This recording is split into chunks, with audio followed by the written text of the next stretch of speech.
আজকে বিকেলবেলা আমি আর আমার বন্ধু ঘুরতে বেরিয়েছিলাম বাড়ির পাশে কুলিয়াপাট মন্দিরে। কুলিয়াপাট মন্দিরে যাওয়ার সময় রাস্তার আশেপাশে গাছপালা দেখতে দেখতে মন্দিরের সামনে অবশেষে এসে পৌঁছালাম। চাপাল গোপালের এই মন্দিরটি অনেক বছরের পুরনো। এই মন্দিরটিকে কেন্দ্র করে প্রতি বছর এই মন্দির প্রাঙ্গণে পৌষ মাসে অনেক বড় করে মেলা অনুষ্ঠিত করা হয়। মন্দিরের প্রবেশ পথ দিয়ে ঢুকে গেলে দেখা যায় সামনে চাপাল গোপালের একটি প্রচুর বড় মূর্তি।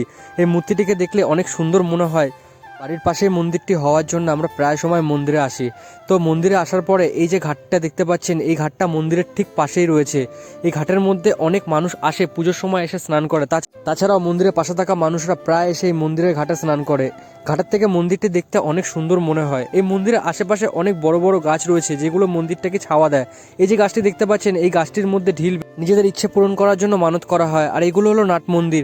মন্দিরটি অসম্ভব সুন্দর দেখতে। এটা হচ্ছে মন্দিরের সামনের মাঠটা। এই মন্দিরের মাঠের মধ্যেই বড় করে মেলা অনুষ্ঠান করা হয়। এখন এগুলোতে নানান রকমের ঘর করে দেওয়া হয়েছে। অনেক মানুষজন আসে বিকেলবেলা।